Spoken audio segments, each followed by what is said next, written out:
কে বলে দাঁড়িয়ে পানি খেলে নাকি শয়তানের প্রসাব খাওয়া হয়, এটা কি হাদিস সম্মত? অনেক সময় রাতে পিরিয়ড বন্ধ হয় কিন্তু সে সময় গোসল করা সম্ভব হয় না, এক্ষেত্রে করণীয় কি? বাবা ও ভাইয়ের সামনে চুল খোলা রাখলে কি গুনাহ হবে? নামাজের নিয়ত কি বাংলায় করা যাবে? আমি এশার নামাজ রাত 11টা বাজে পড়ি, আমার নামাজ কবুল হবে কিনা? আমি শুনেছি গোসল করার পর কলা ফল খাওয়া নিষেধ বলে হাদিসে উল্লেখ আছে, এটা কি সত্য? নামাজে কেরাত পড়ার সময় যদি কোনো জায়গায় টান বা গুন্না দিতে ভুল হয়ে যায় তাহলে কি নামাজ ভঙ্গ হবে? আজান অবস্থায় নামাজ পড়া যাবে কিনা? মেয়েদের জন্য বাবার বাড়িতে যাওয়ার পর কি কসর করতে হবে নাকি পুরো সালাত আদায় করতে হবে? নবজাতকের জন্মের পরে আজান কি ছেলেদের কানেই দেওয়া উচিত নাকি মেয়েদের কানেও দেওয়া উচিত? তাহলে আর বিলম্ব না করে চলুন আপনাদের করা ইতিমধ্যে যে প্রশ্নগুলো আমরা দেখতে পাচ্ছি আমাদের সামনে চলে এসছে সেগুলোর জবাব দিতে শুরু করি। জান্নাত তালুকদার এটি থেকে আপনি লিখেছেন, অনেক সময় রাতে পিরিয়ড বন্ধ হয় কিন্তু সে সময় গোসল করা সম্ভব হয় না, এক্ষেত্রে করণীয় কি?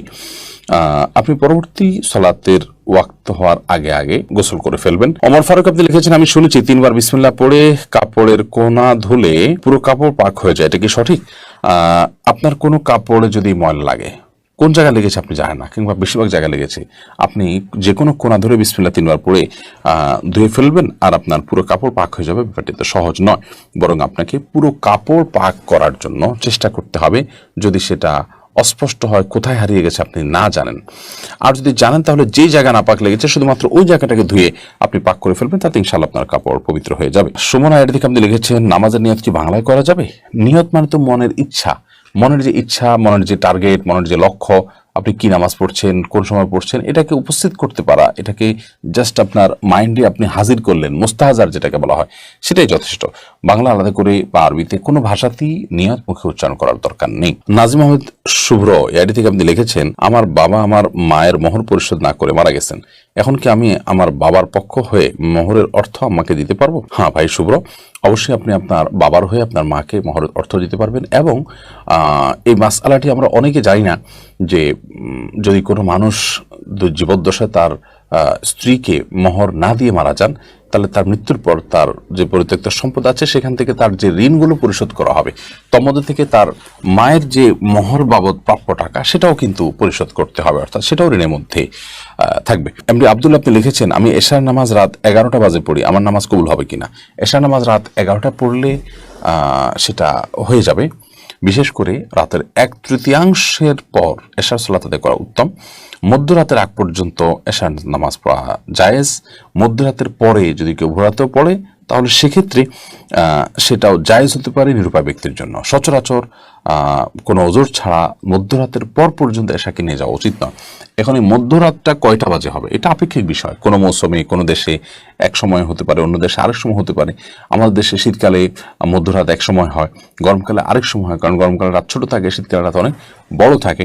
তো এটা ভ্যারি করবে যে সূর্য ডোবা থেকে নিয়ে শোবে সাদিক বা ফজর ওয়াক্ত শুরু হওয়া পর্যন্ত পুরো সময়টাকে ভাগ করে তার ঠিক মাঝামাঝি যে জায়গাটা সেখানে হলো আপনার আমাদের সীমানা, তার আগে আগে আমাদেরকে এশার সালাত আদায় করতে হবে। আর পরে করলে আদায় হয়ে যাবে, যদি ফজরের সালাতের ওয়াক্ত হওয়ার আগে আগে তাহাজ্জুদের সময় 3টা-4টা বাজে রাত পড়েন তাও আদায় হয়ে যাবে, বাট এটা অনুচিত এবং এরকম বিলম্ব করা উচিত না। নবী করিম সাল্লাল্লাহু আলাইহি সাল্লাম ওয়াক্ত মতো সালাত আদায়ের উপর আমাদের খুব বেশি গুরুত্ব আরোপ করেছেন। সিরাত উর্মি ইসলাম এআইডি থেকে আপনি লিখেছেন, বাবা ও ভাইয়ের সামনে চুল খোলা রাখলে কি গুনাহ হবে?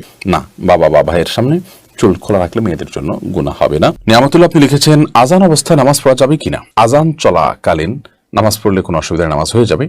তবে ধরুন আজান শুরু হয়েছে, তখন আপনি নামাজের নিয়ত না করে আজানের জবাব দিবেন, এবং আজানের জবাব দেওয়া শেষ হয়ে গেছে তারপর আপনি এবার সালাতের নিয়ত করবেন। সেই সাথে প্রথম আজান যেটা আপনার মহল্লাতে শুনছেন আপনি সেটার জবাব দিবেন। সবগুলো আজানের জবাব আপনাকে খুঁটে খুঁটে দিতে হবে এমনটি কিন্তু আবশ্যক নয় আপনার জন্য।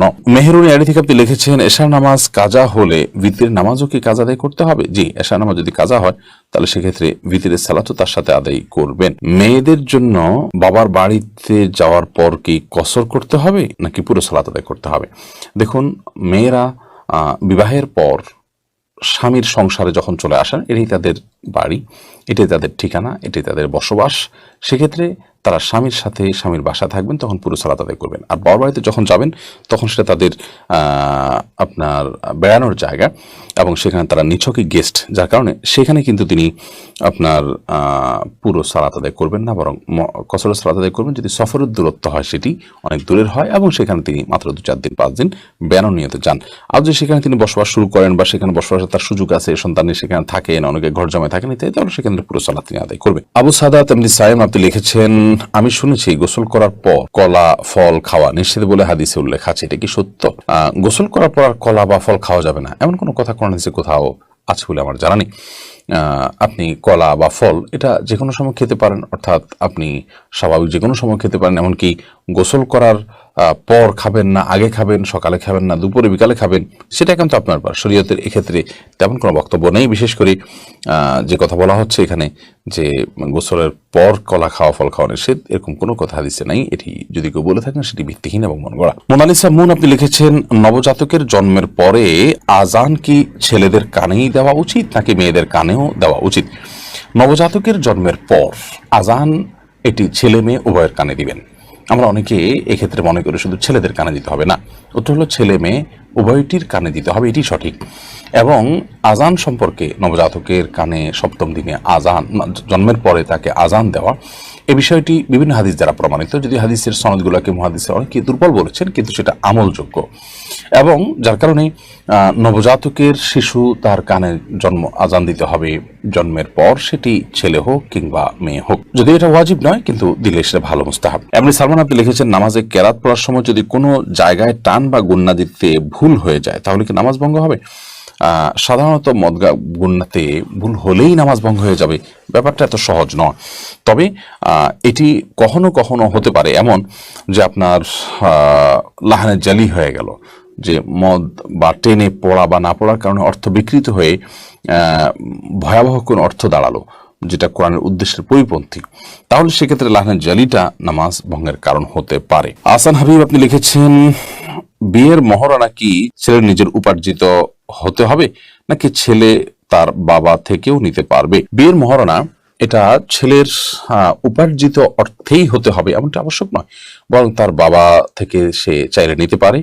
এবং আপনার বাবা যদি তার ছেলেকে মহারণার টাকা দেন, মা যদি দেন, কোনো বন্ধু বান্ধব যদি দেন, বা অন্য কেউ যদি তাকে হেল্প করেন, তাহলে সেটা তার জন্য নাজায়েজ বা গুনাহের কিছু হবে না। কারণ একজন আরেকজনকে গিফট উপঢৌকন দিতেই পারেন। বাকি এটি মূল আপনার কর্তব্য হলো, এটি আদায় করার কর্তব্য হলো ছেলের উপর। তাকে কেউ দিয়ে দিল যে ঠিক আছে তোমারটা আমি আদায় করে দিলাম, বা তোমাকে আমি টাকা দিলাম, তুমি এটা দিয়ে আদায় করিও, সেটা জায়েজ হতে পারে। ইয়াসমিন খাতুন আপনি লিখেছেন, অনেকে বলে দাঁড়িয়ে পানি খেলে নাকি শয়তানের প্রসাব খাওয়া হয়, এটা কি হাদিস সম্মত?